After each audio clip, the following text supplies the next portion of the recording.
कहानी की शुरुआत में एक प्रोफेशनल असैसिन को दिखाया जाता है जो कि अपने काम में काफी उम्दा था, जिसका नाम है द किलर। हाँ, यही नाम है जो कि इस पूरे मूवी में बताया गया है, जो कि ये बताया जाता है कि वो अपने टारगेट से कभी नहीं चुकता, जिसकी वजह से अपने कॉन्ट्रैक्ट के थ्रू वो पेरिस आ जाता है एक हाई प्रोफाइल क्लाइंट को मारने के लिए, जैसे कि उसके हैंडलर ने उसे बताया था। यहाँ किलर को बताया जाता है कि वो क्लाइंट एक होटल में आने वाला है, जिसकी वजह से उसी होटल के ऑपोजिट में एक कमरा किराया लेकर वो कई दिनों से उसका इंतजार कर रहा था। फाइनली वो रात आ जाता है जब वो क्लाइंट एक प्रोस्टिट्यूट को लेकर उसी होटल में पहुंच जाता है। किलर को ये पता चलती है, वो अपना स्नाइपर लेकर बिल्कुल तैयार था। किलर मौका देकर वो शूट करता है, लेकिन गोली सीधा उसी प्रोस्टिट्यूट को लगता है और वो क्लाइंट बच जाता है, जिसे देखते हुए किलर को विश्वास ही नहीं था कि वो पहली बार चुक चुका है। इसके बाद उस हाई प्रोफाइल क्लाइंट के सिक्योरिटी गार्ड्स वहां पहुंच जाते हैं और उन्हें पता चल जाता है गोली कहां से चली है। इससे पहले ढूंढते हुए उसके घर तक पहुंच जाए, किलर अपना सारा सामान डिस्पोज करते हुए एक स्कूटर के थ्रू वहां से भागने लगता है। किसी तरह से पुलिस से पीछा छुड़ाते हुए कहीं और पहुंच जाता है, जहां वो अपना कपड़े बदलते हुए सीधा एयरपोर्ट पहुंच जाता है। एयरपोर्ट पहुंचते किलर अपने हैंडलर को कॉल करके कहता है कि वो अपने मिशन में फेल हो चुका है, जिसे सुनने के बाद उसका हैंडलर उसके ऊपर भड़क रहा होता है, कहता है कि कितनी मुश्किलों के बाद ये मौका मिला था और कभी ये मौका नहीं मिलेगा।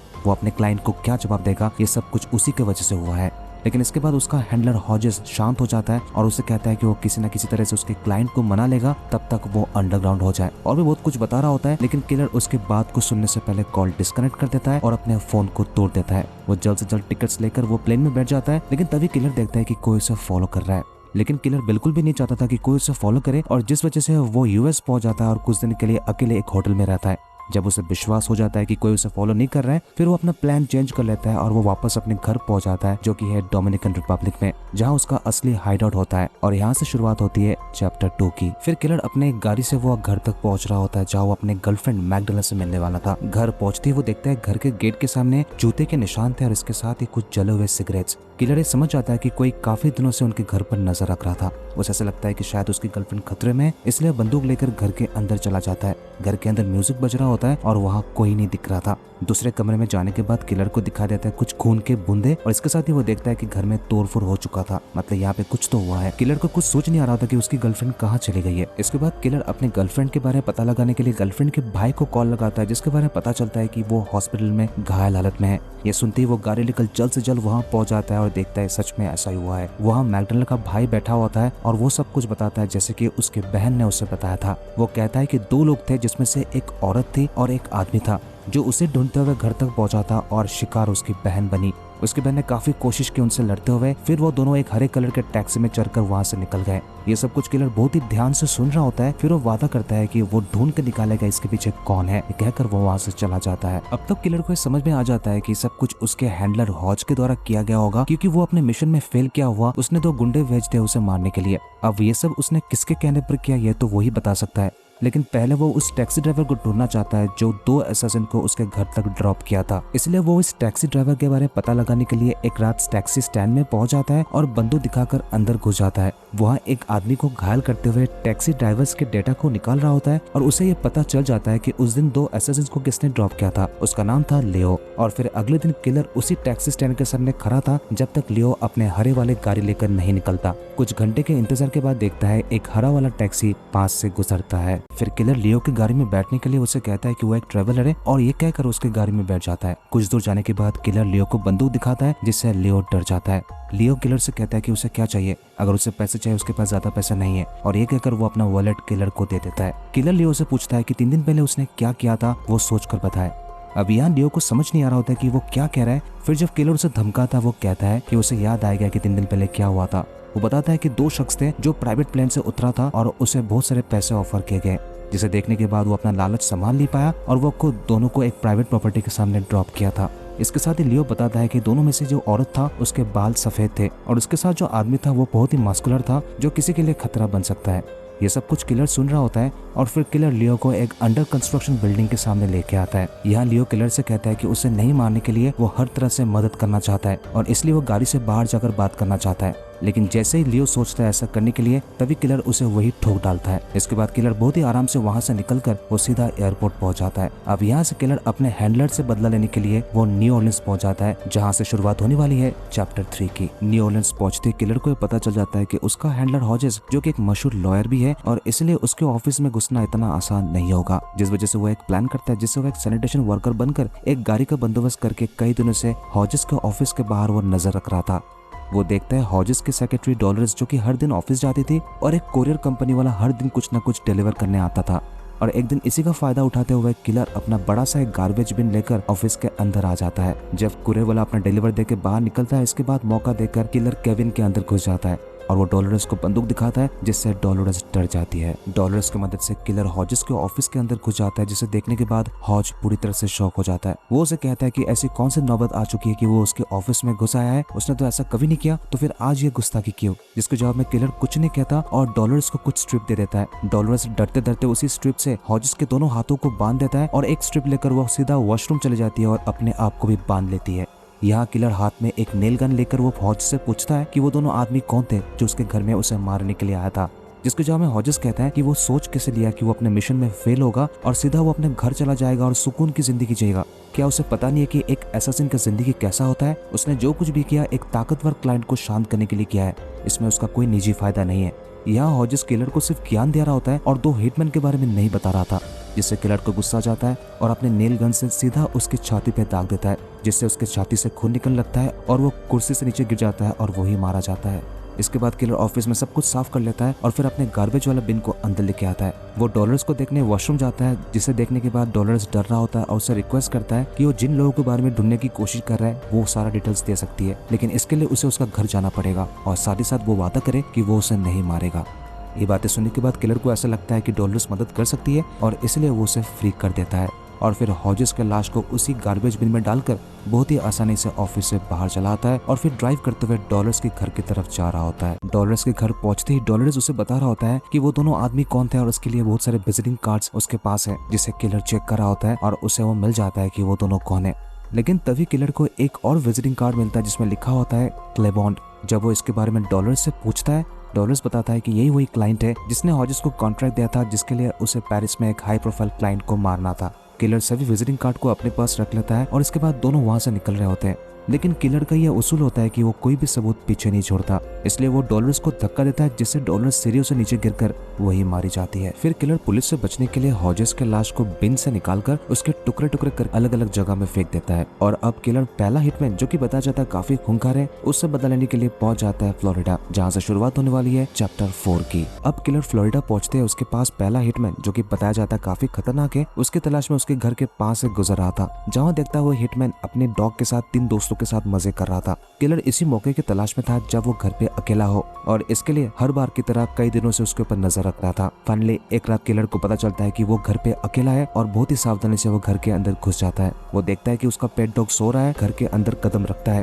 वो देखता है वहाँ पे कोई नहीं है और एक एक करके सभी कमरे को चेक कर रहा था, लेकिन अचानक वो हिटमैन पीछे से किलर के ऊपर हमला करता है और बहुत ही बुरी तरह से किलर को पीट रहा होता है। वो एक वहशी जानवर की तरह उसके ऊपर हमला कर रहा था, जिसका तोड़ किलर के पास नहीं था। किलर भी काफी कोशिश करता है उस हिटमैन से लड़ने के लिए और कई चीजों से उसके ऊपर वार करके उसे हमला करने की कोशिश करता है, लेकिन बार बार वो हिटमैन किलर के ऊपर हमला कर रहा था। जैसे कि लियो ने बताया था, एक वक्त ऐसा लग रहा था कि वो हिटमैन किलर को मार देगा, लेकिन किसी तरह से किलर अपने आप को बचा लेता है। इसके बाद वो हिटमैन हाथ में बंदूक लेकर किलर से कहता है कि वो पहचान गया कि वो कौन है, वो डोमिनिकन रिपब्लिक वाला है। लेकिन इससे पहले वो हिटमैन किलर को ढूंढ पाए, किलर अपना बंदूक से उसके ऊपर शूट कर देता है, जिसके शोर से उसका डॉग जग जाता है और घर के अंदर चला आता है। किलर अपने आप को बचाने के लिए घर के गेट से बाहर चला जाता है और एक हाथ में मोलोटोव लेकर उसके पूरे घर को जला देता है। अब चैप्टर 5 की शुरुआत में हम देखते हैं कि वो किलर उस औरत हिटमैन को ढूंढने के लिए, जो कि बताया जाता है एक एक्सपर्ट है, न्यूयॉर्क पहुंच जाता है। यहाँ पहुंचने के बाद एक फेक आईडी दिखाकर वो एक गाड़ी रेंट में लेकर दिए गए एड्रेस के अकॉर्डिंग उसी लोकेशन में पहुंच जाता है।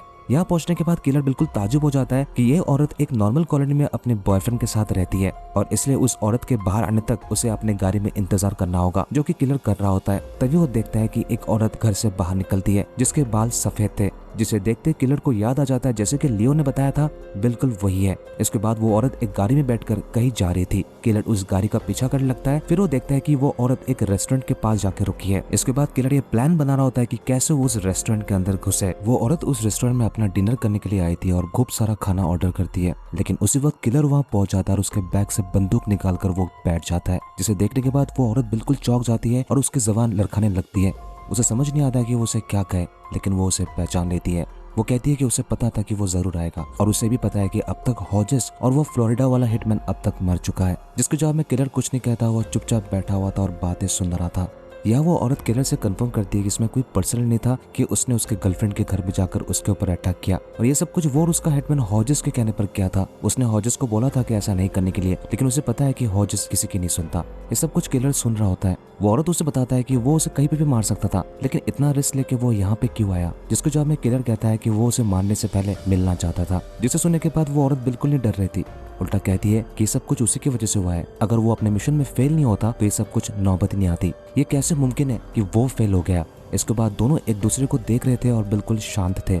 फिर डिनर खत्म होने के बाद वो औरत रेस्टोरेंट से बाहर निकल आती है और बर्फीले गार्डन के पास किलर उसे लेके आता है। वो औरत किलर को ये बता रही होती कि आज वो जो कुछ भी कर रहा है कल वो जरूर पछताएगा, वो यहाँ से बच के नहीं जा सकता। फिर वो औरत जब गार्डन के सीढ़ियों के पास आता है तो फिसलने लगता है। वो गिर जाती है और किलर से कहती है हाथ देने के लिए, लेकिन किलर इसी मौके का फायदा उठाकर उसके ऊपर पॉइंट ब्लैंक शूट करता है, जहां वो औरत वही मारी जाती है। लेकिन तभी वो देखता है उसके बाएं हाथ में एक चाकू था, मतलब उसी का सहारा लेकर वो उसे मारने वाली थी। लेकिन किलर ने किसी तरह से दया नहीं दिखाया था और इसी वजह से वो बच गया। अब इस कहानी की फाइनल चैप्टर 6 की शुरुआत वहीं से शुरुआत होती है, जहाँ किलर फाइनली उस क्लाइंट के पीछे जाता है जो कि सब कुछ करने के लिए कॉन्ट्रैक्ट दिया था। किलर उसके लोकेशन पर पहुंच जाता है और पता चलता है कि वो कितना बड़ा बिलियनर एक वेंचर कैपिटलिस्ट है और वो रहता है एक बड़े से अपार्टमेंट में। लेकिन किलर के लिए अपार्टमेंट के अंदर घुसना बड़ी बात नहीं है। जब एक दिन क्लेबॉर्न जो कि एक वर्कआउट करने के लिए हर सुबह निकलता है, तभी किलर अपार्टमेंट के गराज से अंदर घुस आता है।